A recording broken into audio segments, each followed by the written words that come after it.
पहले हम क्या देखा था? गेत्सेमने। गेत्सेमने में क्या हुआ था? हाँ, थोड़ा आवाज से बोलिए ना। हाँ, गेत्सेमने में क्या हुआ था? जब प्रार्थना कर रहा था श्रापों को दूर किया। गेत्सेमने में क्या हुआ है?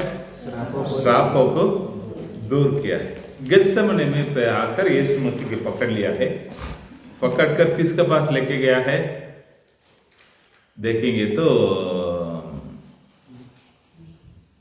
हन्ना के पास पहले लेके जाता है। बाद में कायबा उनके ऊपर पूछताछ करता है। बाद में सेनेहरीम संघ उन लोग के सामने गया है। पर रात भर उधर ही था। दिन में जैसे दिन हो गया तो किसके पास लेके गया है? पिलातुस के पास लेके गया। बातों बातों में क्या हो रहा है? ये गलीली करके बात आ गलीली करके बात आ तो गलीली का शब्द आया तो पिलातुस तुरंत क्या बोलता है? फिर यरूदुस के पास भेजेंगे करके यरूदुस के पास भेज देता है। ये सब आपका बाइबल में रहेगा, ढूंढ कर देखिए। यरूदुस के पास लेके गया है। यरूदुस है ना, बहुत सारे बातों को पूछता है, पूछकर वापस पिलातुस के पास भेज देते हैं। इतना दिन यरूदुस और पिलातुस दुश्मन था। इस घटने के बाद दोनों दोस्त बन गया है कर बाइबल में।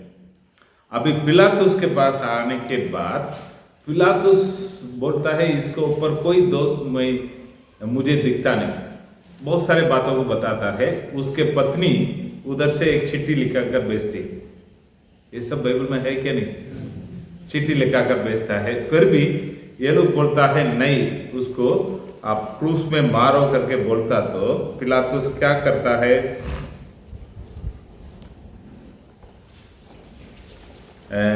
मत्ती का सुसमाचार 27 में 22 से पढ़ी।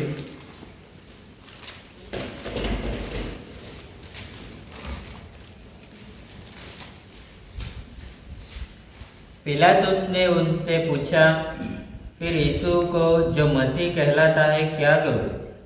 सबने उससे कहा, वह क्रूस पर चढ़ाया जाए। हाकिम ने कहा, क्यों, उसने क्या बुराई की है? परंतु वे और भी चिल्ला चिल्ला कर कहने लगे, वह क्रूस पर चढ़ाया जाए। जब पिलातुस ने देखा कि कुछ बन नहीं पड़ता परंतु इसके विपरीत हुल्लड़ बढ़ता जाता है तो उसने पानी लेकर भीड़ के सामने अपने हाथ धोए और कहा, मैं इस धर्मी के लहू से निर्दोष हूँ, तुम ही जानो। सब लोगों ने उत्तर दिया, इसका लहू हम पर और हमारी संतान पर हो। इस पर उसने बरअब्बा को उनके लिए छोड़ दिया और यीशु को कोड़े लगवा कर सौंप दिया कि क्रूस पर चढ़ाया जाए। आगे। तब हाकिम के सिपाहियों ने यीशु को किले में ले जाकर सारी पलटन उसके चारों ओर इकट्ठी की और उसके कपड़े उतारकर उसे लाल रंग का बागा पहनाया और कांटों का मुकुट गूंथकर उसके सिर पर रखा और कांटों का मुकुट गूंथकर उसके सिर पे रखा और उसके दाहिने हाथ में सरकंडा दिया। क्या दिया है? सरकंडा दिया और उसके आगे घुटने टेककर उसे ठट्टों में उड़ाने लगे। ठीक। अब यहाँ ये जो घटना कहाँ हो रहा कर हम देखते हैं। यूहन्ना का सुसमाचार 19वां अध्याय में देखते हैं। आइए मेरे साथ यूहन्ना का सुसमाचार 19वां अध्याय 19वां अध्याय में पढ़ेंगे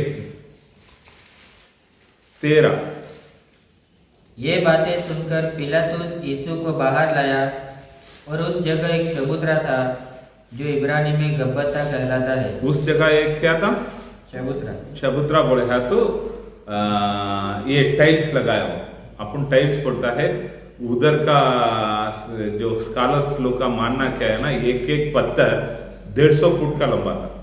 मैं देखा नहीं, सुना हुआ बातों को बता। फिर भी बड़ा बड़ा पत्थर को लगाकर उस जगह को ये करके रखा। बड़ा बड़ा पत्थर को लगाकर उस जगह को नीचे मस्त लोग बैठने के जैसे जगह बनाया है। ठीक है, और इस जगह को क्या बोलता है? कबत्ता। इस जगह को क्या बोलता है? कबत्ता। ठीक है, इधर देखिए, ये कबत्ता करके इधर है, प्रभु का मंदिर यहाँ पर है, प्रभु का मंदिर यहाँ पर। ठीक है, तो ये सब कहां पर हो रहा कर थोड़ा सोच कर देखिए ना, कहां पर हो रहा है, किसके सामने हो रहा है?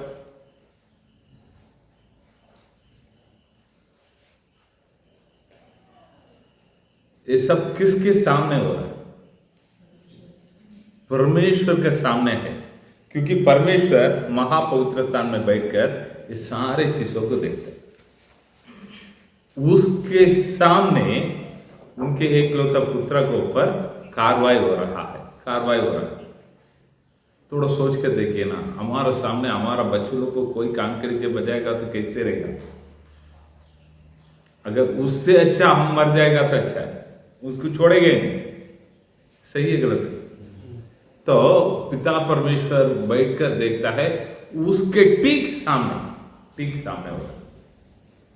ठीक है, और ये जो स्थान के बारे में और एक बात को भी आप समझ लेने का है, और एक बात को भी समझ लेने का है। ये कौन सा स्थान है करके देखेंगे तो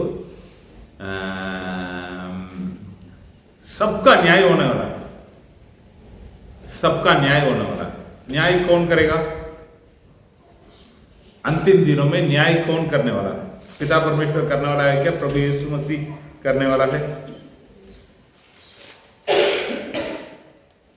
बोलिए ना कोई एक जन। प्रभु यीशु मसीह किधर है?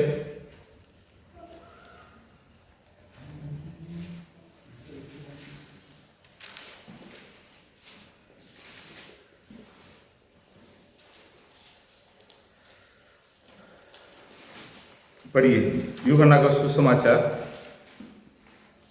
5वां अध्याय 27वां वचन।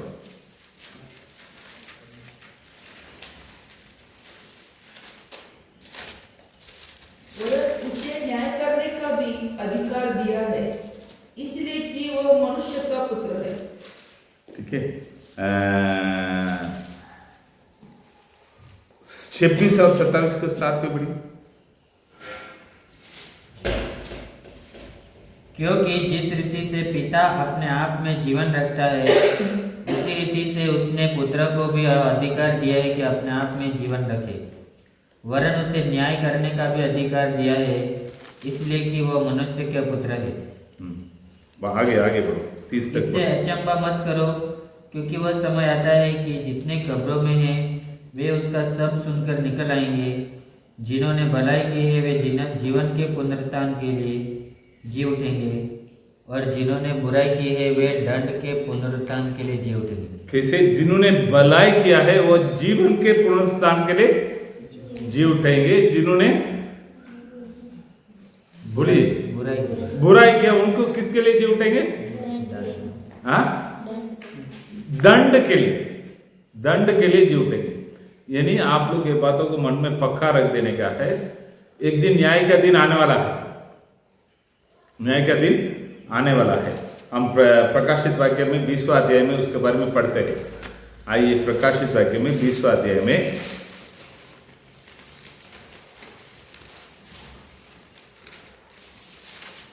11 से पढ़िए। फिर मैंने एक बड़े श्वेत सिंहासन और उसको जो उस पर बैठा हुआ है देखा। उस पर बैठा हुआ देखा। इसके ऊपर कौन बैठने वाला?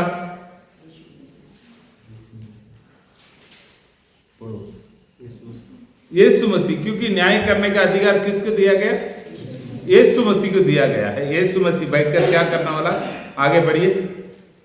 उसके सामने पृथ्वी और आकाश भाग गए। उसके सामने पृथ्वी और आकाश भाग गया है, उनके लिए जगह न मिली। उनके लिए जगह ना मिली। हाँ, फिर मैंने छोटे बड़े सब मरे हुए को सिंहासन के सामने खड़े हुए देखा। हाँ, और पुस्तकें खोली गई।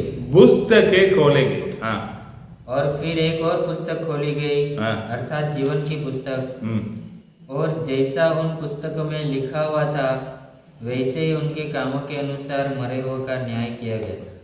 जैसे उसके कामों के अनुसार मरे हुए का न्याय किए गए। ठीक है, मेरा सवाल, हमारे लिए न्याय होने वाला है क्या, नहीं होने वाला?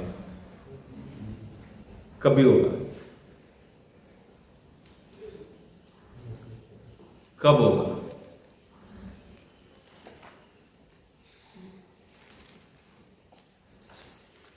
बोलिए ना। हाँ, हाँ, मरने के बाद होगा। ठीक है, दूसरा कोरिन्थियों में 5वां अध्याय में आइए।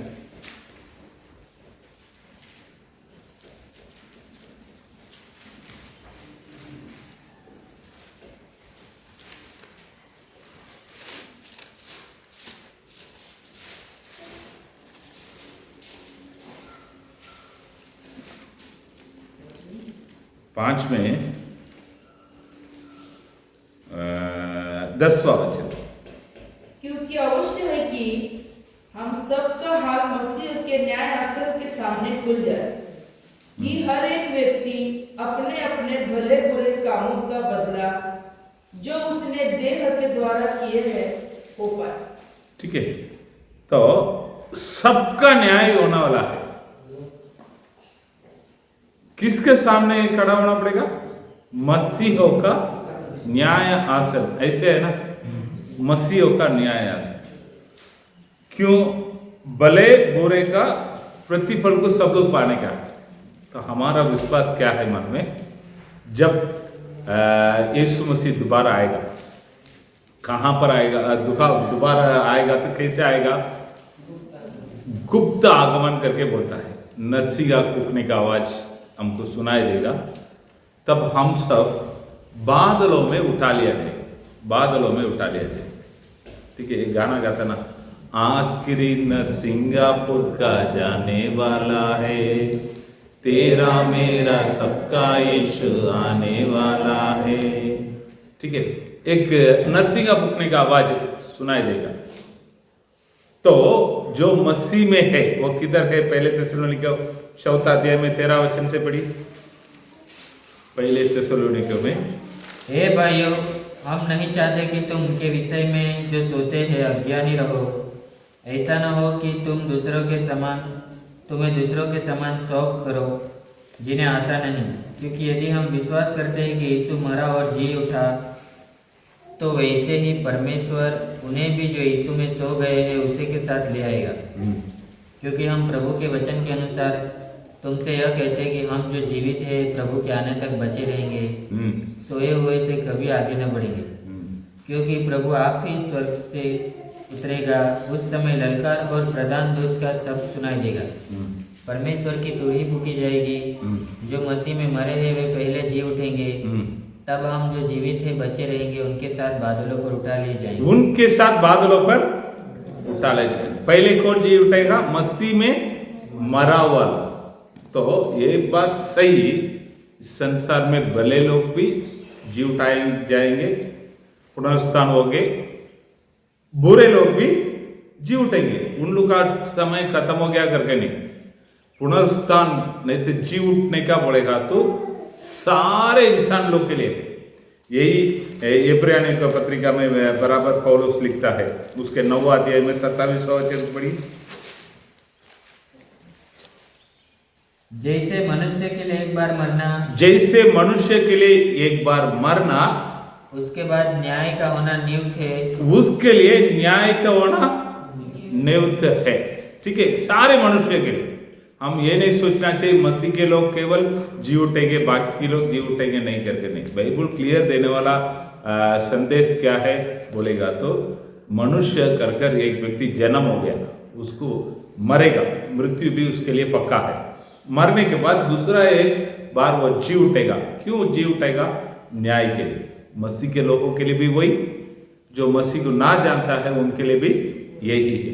तो मसीह के लोगों के लिए हमको बाइबल देने वाला गारंटी क्या है? नहीं तो हमारा बड़े विश्वास क्या है? हम पहले जी उठाए जाए तो बादलों पर उठा लिया जाए, वहां पर मसीह का हमें प्रतिफल देगा बादलों पर। उसके बाद हम सब क्या करेंगे कर पहले कुरिन्थियों में 7वां अध्याय में आइए।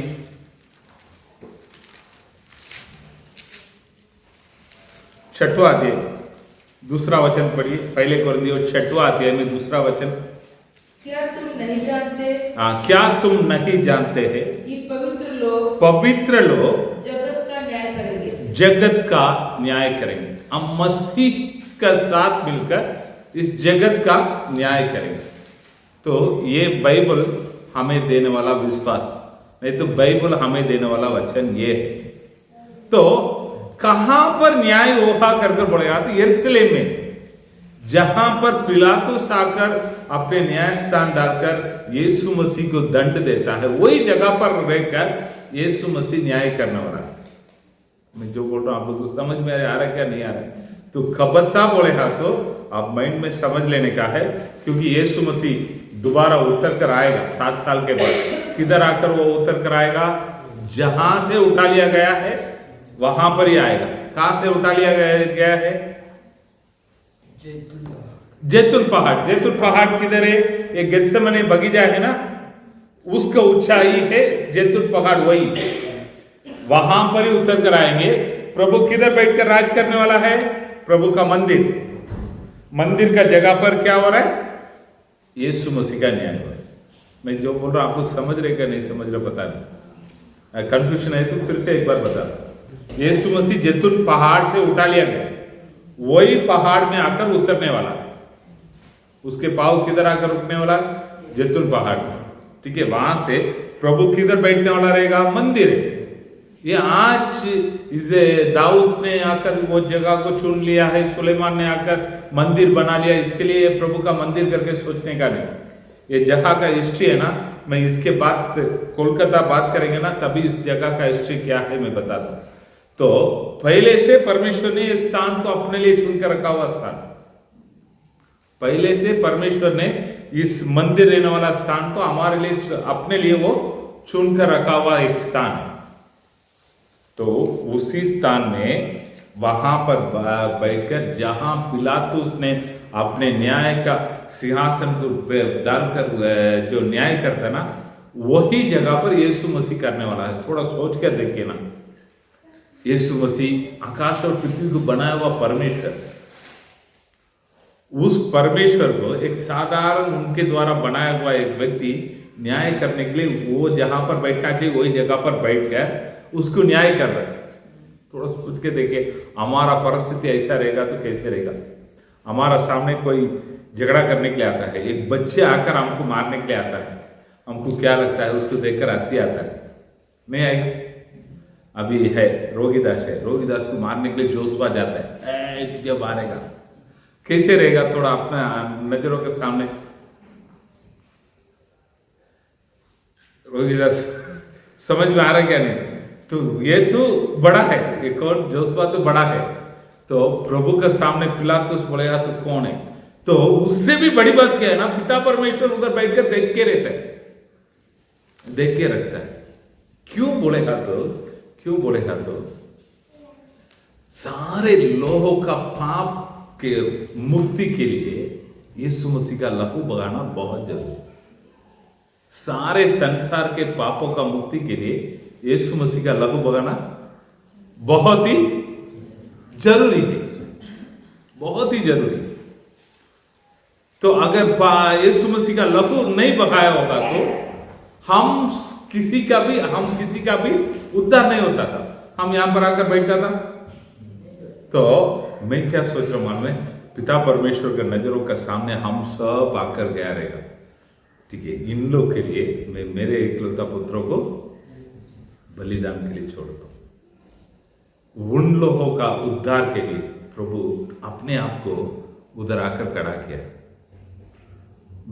मैं जो बोल रहा हूं आप समझ रहे क्या? तो हम एक जगह पर देखते हैं यीशु मसीह बोलता है, अगर मैं पिता से विनती करेगा तो ये लेगियोन से भी अधिक लोगों को, अधिक स्वर्गदूत को इधर भेजेगा। बराबर ना?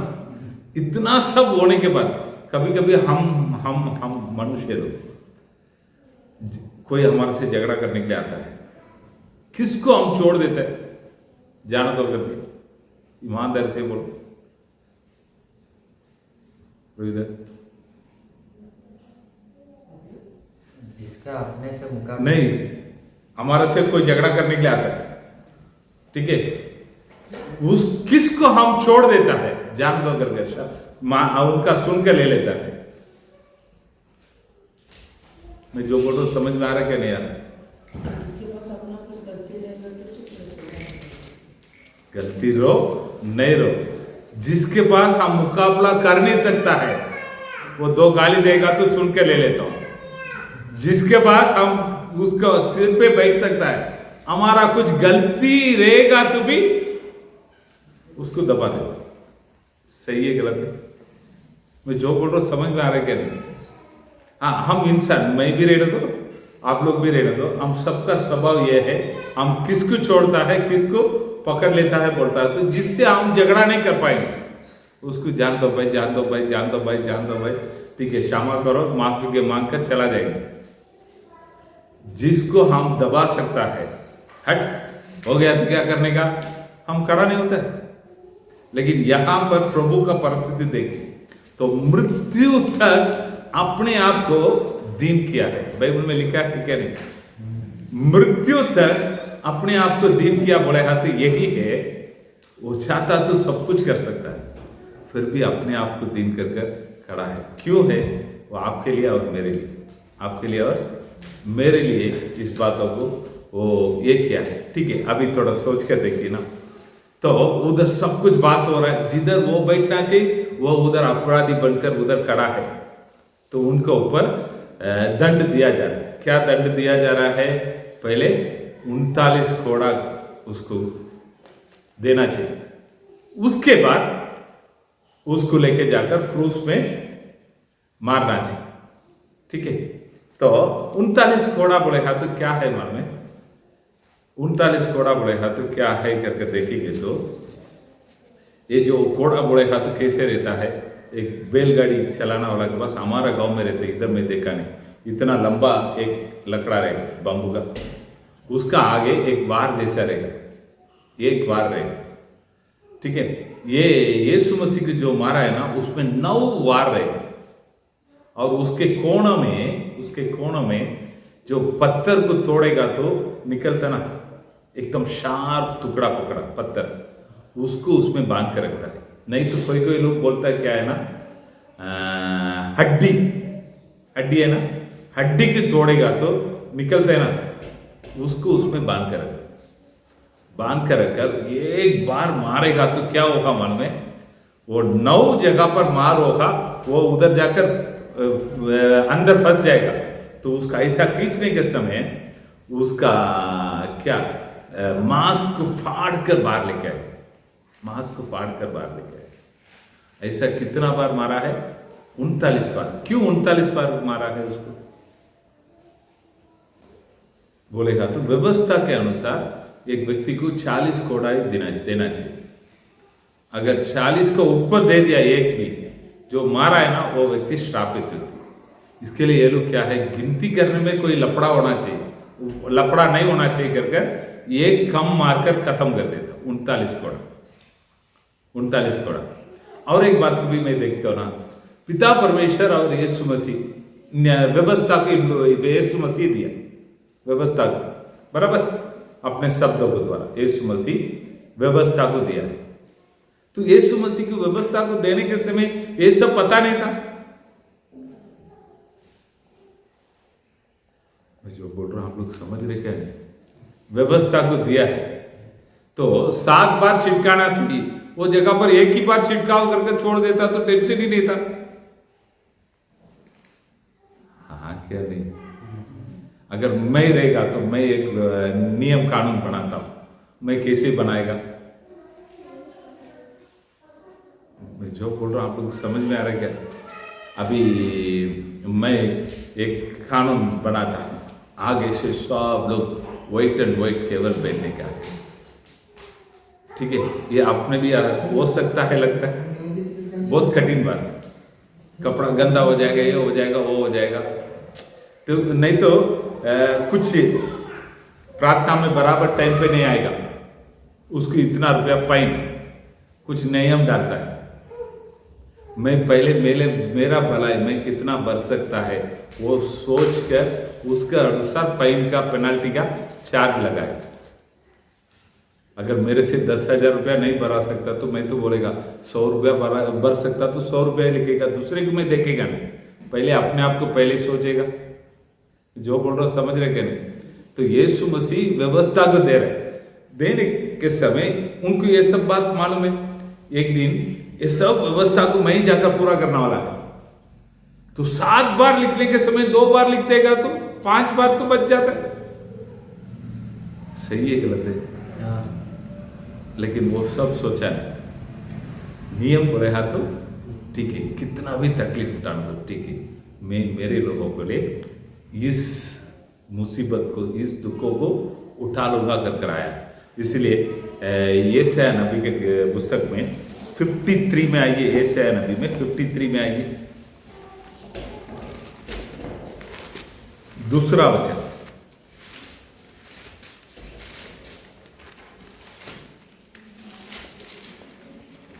क्योंकि वह उसके सामने अंकुर के समान और ऐसी जड़ के समान होगा जो निर्जल भूमि में फूट निकले।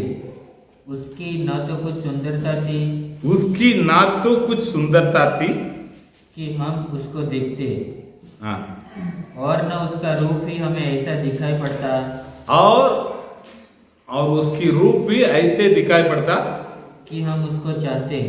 हम उसको चाहते हैं। ठीक है, मराठी में पढ़ो, गुजरात में भी पढ़ो ना।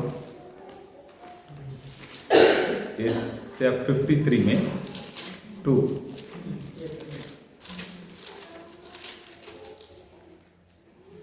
कारण तो त्याचपुढे रोप्यासारखा वृक्ष भूमीतील अंगुरासारखा वाढला, त्याला रूप नव्हते, त्याला रूप नव्हते, रूप नव्हते बोलेगा तो जो मनुष्य के लिए एक स्ट्रक्चर है वो स्ट्रक्चर ही नहीं। गुजराती में कैसे लिखा है? તે તો તેની સમક્ષ ફણગાની જેમ તથા સૂકી ભૂમિમાં જળની જેમ ઉગ્યો, તેનામાં કંઈ સૌંદર્ય ન હતું, તે લાવણ્ય ન હતું। लावण्य ना हो तो बोलेगा तो ये करेक्ट ट्रांसलेशन यही है। मनुष्य बोलेगा तो कैसे रूप रहेगा? सिर रहेगा, सिर के नीचे ये रहेगा, इसके बाद 2 हाथ बराबर रहेगा, तो इसका ये रहेगा, ये सब बात एक स्ट्रक्चर सबके लिए एक ही स्ट्रक्चर करके बोल सकता बराबर।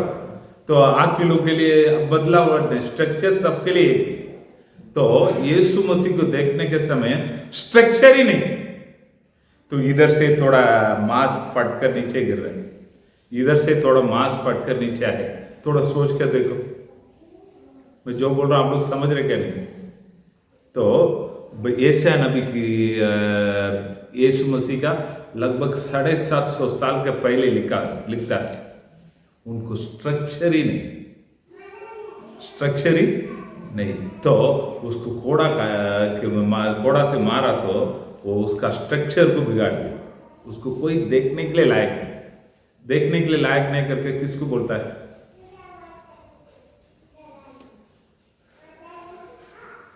ठीक है, हम पिछले बार इधर गया था, गांव से आने के समय रवि को लेके गया था, देखने के लायक था। अभी भी देखेगा तो ये हो रहा है क्या नहीं समझ में आ रहा है? देखेगी नहीं तो मैं क्या बता रहा हूं, तो इतने मार गया, इतने मारने के बाद वही जगह पर उसको कांटा का मुकुट भी रखा गया। तो ये क्यों उधर लहू बहाया बोलेंगे तो एक ही बात है, पापों से मुक्ति पाने के लिए, पापों से उनके लोग छूटने के लिए कबत्ता में प्रभु यीशु मसीह लहू बहाया, क्योंकि सारे लोगों का पाप का दंड किधर मिलने वाला है? वही कबत्ता में। संसार में रहने वाला सारे लोगों को प्रभु जी उठाकर अपने सामने रखकर न्याय देने वाला, किधर रखकर देने वाला? वही स्थान पे, तो वही स्थान पे प्रभु यीशु मसीह अपने आप को उधर समर्पण किया, तो लहू बहाया। इसलिए बाइबल में यूहन्ना का सुसमाचार 3 अध्याय में 18 वचन में बताता है। यूहन्ना का सुसमाचार 3 अध्याय में 18वां वचन,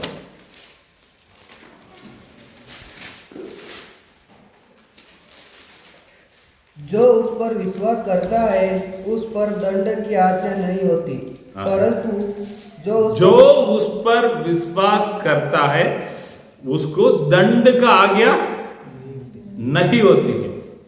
हेलो, इधर देखिए, जो उस पर विश्वास करता है उसको दंड का आज्ञा नहीं। क्यों?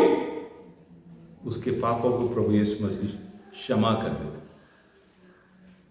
दंड का आज्ञा किसको है? जो उस पर, आगे बढ़ो, परंतु जो उस पर विश्वास नहीं करता, परंतु जो उस पर विश्वास नहीं करता वह दोषी ठहर चुका, वो दोषी ठहर चुका है, ठहर चुका। तो ये क्या है, कौन सा स्थान है मान में? यीशु मसीह मरने के पहले वहां पर एक घटना हो रहा है, झोपड़े का त्योहार के समय। यीशु मसीह यरूशलेम मंदिर में गया है। वो जैतून पहाड़ से आकर उधर जो आया हुआ लोगों को उपदेश कर रहा था। यूहन्ना का सुसमाचार 8वां अध्याय में ये बातों को पढ़ते हैं। यही स्थान में बैठकर यीशु मसीह उपदेश कर रहा था। तब व्यभिचार में हाथों हाथ पकड़ा गया हुआ एक स्त्री को लेकर आ रहा है। व्यभिचार में हाथों हाथ पकड़ा गया हुआ एक स्त्री को लेकर आ रहा है। पढ़िए ना, यूहन्ना का सुसमाचार 8वां अध्याय में पहले वचन से लेकर। परंतु यीशु जैतून के पहाड़ पर गया, भोर को वह मंदिर में आया, सब लोग उसके पास आए और वह बैठकर उन्हें उपदेश देने लगा। वो बैठकर उन्हें उपदेश देने लगा। किधर बैठकर? वही कबरता में बैठकर। हाँ। तब शास्त्री और फरीसी एक स्त्री को लाए जो व्यभिचार में पकड़ी गई थी, और उसको बीच में खड़ा करके यीशु से कहा। शास्त्री और फरीसी जो व्यभिचार में पकड़ा गई थी उसको लेके आकर यीशु के सामने खड़ा कर दिया। हाँ, हे गुरु, यह स्त्री व्यभिचार करते पकड़ी गई है। हाँ। व्यवस्था में मूसा ने हमें आज्ञा दी है, व्यवस्था में मूसा ने हमें आज्ञा दी है कि ऐसी स्त्रियों पर पथराव करे, ऐसे स्त्रियों पर पथराव करे। हाँ, अतः तू स्त्री के विषय में क्या कहता है? ठीक है, इधर देखिए, यीशु मसीह वहां पर उपदेश दे रहा था। उपदेश देने के समय एक स्त्री को, व्यभिचार में पकड़ा हुआ स्त्री को लेकर आकर ये लोग किसके पास लेकर आया है करके देखेगा तो महायाजक के पास लेके आया।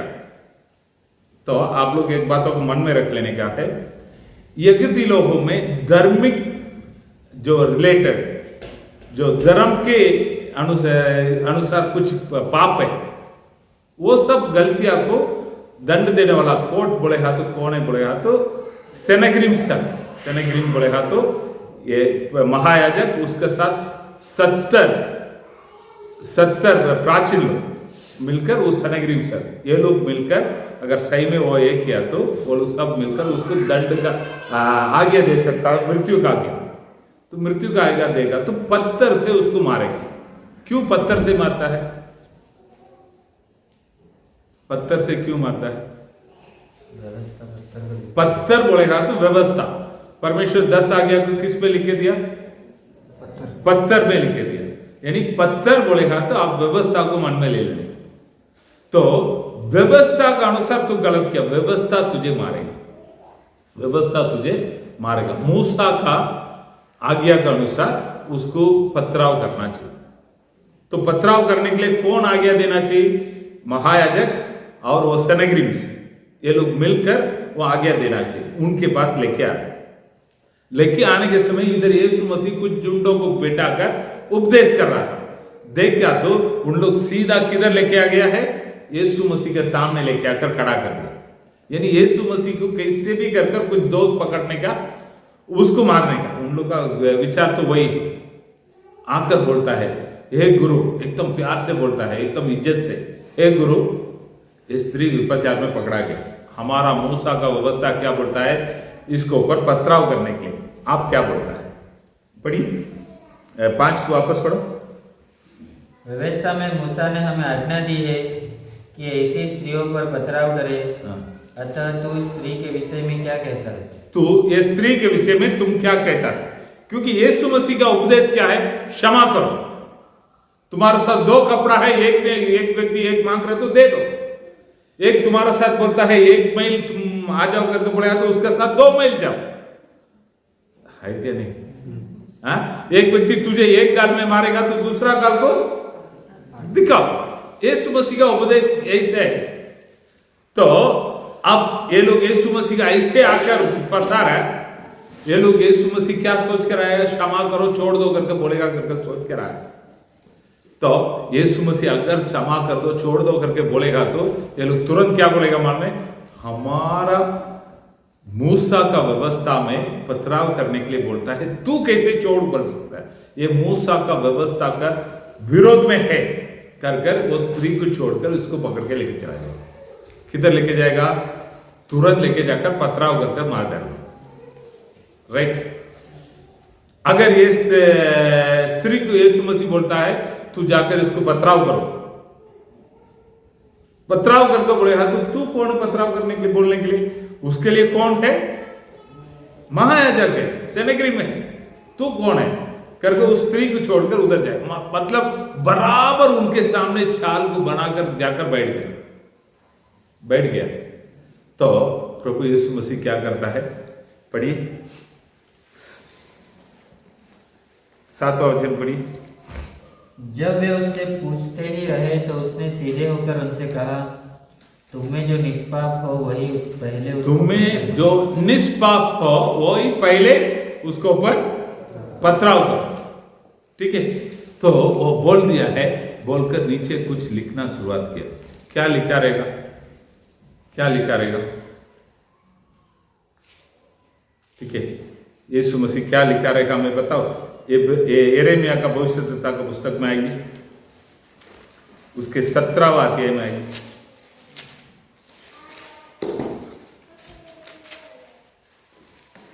13वां वचन पढ़ी। हे यहोवा, यिर्मयाह का भविष्यद्वक्ता का पुस्तक में 17वां अध्याय में 13वां वचन। हे यहोवा, हे इज़राइल के आधार, जितने तुझे छोड़ देते हैं वे सब लज्जित होंगे। जो तुझसे भटक जाते हैं उनके नाम भूमि पर लिखे जाएंगे, क्योंकि उन्होंने बहते जल के सोते यहोवा को त्याग दिया है। आगे। हे यहोवा, मुझे चंगा कर, तब मैं चंगा हो जाऊंगा। मुझे बचा। नहीं, वही है क्या? यिर्मयाह 17 में 13 पढ़ो। हे यहोवा, हे इज़राइल के आधार, जितने तुझे छोड़ देते हैं वे सब लज्जित होंगे।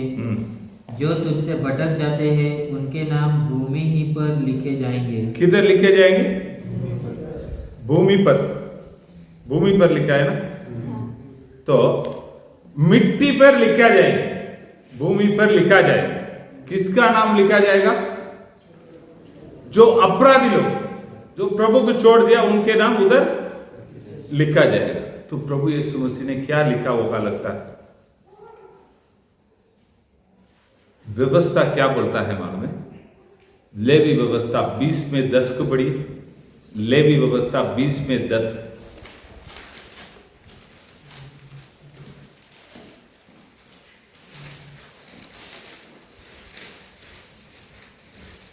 फिर यदि कोई पराई स्त्री के साथ व्यभिचार करे तो जिसने किसी दूसरे की स्त्री के साथ व्यभिचार किया हो वह तो व्यभिचारी और वह व्यभिचारिणी दोनों निश्चय मार डाले जाए। मारने का किसको मारने का है? दोनों को मार। दोनों को मारने का। इधर किसको पकड़ कर लेके आया? दोनों को लेके आया? एक को लेके। क्या हुआ रहेगा? थोड़ा तुम लोग का दिमाग लगाओ। उल्लू बनाया। हाँ, उल्लू बनाया। निरुति क्या हुआ रहेगा?